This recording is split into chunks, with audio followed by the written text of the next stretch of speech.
First of all, let's turn to Ukraine, where President Zelensky has once again been asking the outside world to come together to face Russia, saying that his war aim is to kick Russia out of Ukraine, including Crimea.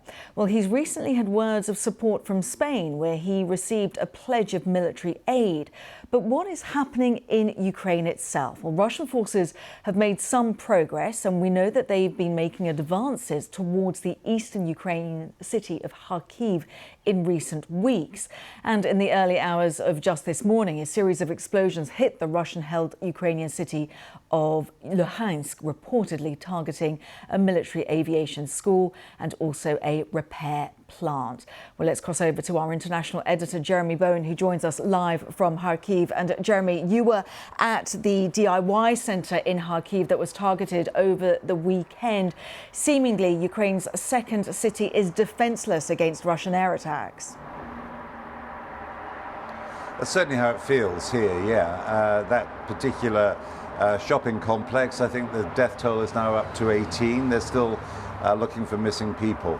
And, you know, it's a strange atmosphere here in Kharkiv because behind me there's a busy road, people are going to work, but only about 30 kilometers from here, there's quite a major battle going on between Ukrainian and Russian forces in a border town called Vovchansk, where I was in the area just a few days ago. I didn't go into the city, it's way too lethal for that to be there, but I could see massive plumes of smoke coming from big fires. Clearly it's an inferno, and as well as that, here in the city, this is the second biggest city in Ukraine, it does feel pretty defenseless when it comes to various kinds of Russian missile attacks, because they're so short of missile defenses, and what they have to do is make some difficult choices about what it is they protect.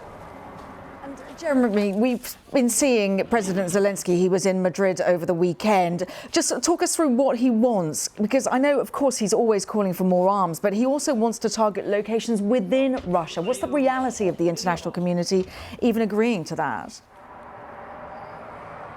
Well, the thing is, it's the Americans, basically. It's Joe Biden, President Joe Biden in the White House, who is very reluctant for the Ukrainians to use some of the sophisticated weapons that the Americans have supplied to hit targets inside Russia.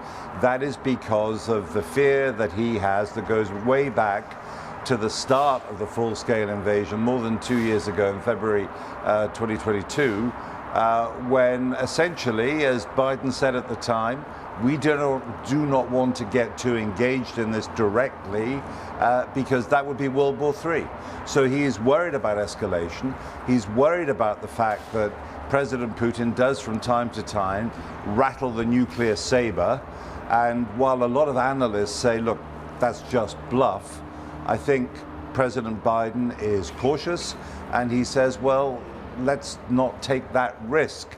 But especially with the pressure now in this border fight that's going on, the Ukrainians are saying, why can't we hit, say, concentrations of Russian troops on the other side of the border? Even the head of NATO, Jens Stoltenberg, has come out and said that that should be allowed. And it's pretty unusual for the head of NATO to be directly pressing the most important and powerful member of NATO, the United States, the leader of NATO, to change its policies. But that's what he's doing.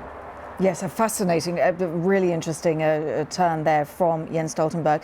Jeremy, as always, to you and the team, stay safe. Thank you so much. Jeremy Bowen there, our international editor in Kharkiv, where Russia is stepping up those attacks on that part of eastern Ukraine. Kharkiv, Ukraine's second largest city. Lots more on our website as well.